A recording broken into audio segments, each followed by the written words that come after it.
Thanks for staying with us. Joining us now is Seth Masket, a political science professor at the University of Denver. Thank you, Seth, for joining us today. Yeah, it's good to have you here all night. Let's start with the star of this primary election, Lauren Boebert, moving to a whole new part of the state. Didn't matter.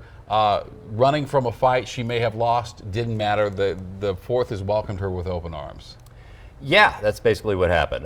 You know, she was subject to all sorts of risks by doing this, accusations of being a carpetbagger or anything like that, but she made the calculation that jumping to this new district was probably safer than staying back in the 3rd district and facing both a tough primary and a tough general election. It looks like that gamble's paid off for her.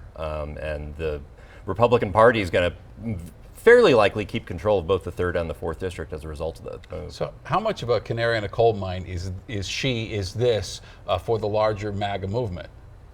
Well, it's interesting. We're not, in some ways, she's kind of a standalone case here.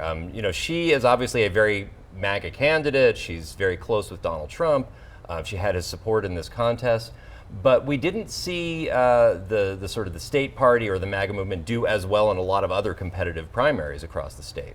So she's, in some ways, she's, you know, kind of on her own, but she does sort of suggest ways people can win, ways people can, you know, campaign, and, you know, that voters might not object that much if someone tries something new, as long as they can raise a lot of money and draw a lot of attention to themselves. And she was very skilled at that. All right, let's talk about the District 5 race.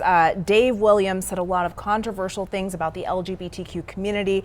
In doing so, he lost a lot of support within his own party, and it really didn't turn out well for him tonight. Yeah. Were you surprised by that result? I figured he would get some pushback. This is a little more than I expected him to see. He's losing pretty substantially in the 5th district. And importantly, a lot of candidates he was backing elsewhere in the state are also not doing well. Williams is having a pretty bad night. He did a number of things that really caught people off guard. I mean, one of them was a pretty significant attack on Pride Month, you know, producing that email calling for Republicans to burn pride flags. He pretty aggressively endorsed using his leadership in the state party to endorse in Republican primaries. It's very unusual for a state party leader to actually endorse in his own party's primaries. He actually, there's a reason parties generally don't do that, because it makes a lot of enemies within the party, which he did. Yeah. All right. Thank you so much, Seth. We really appreciate you being here tonight. Yeah, good to have you here. Seth Masket tonight.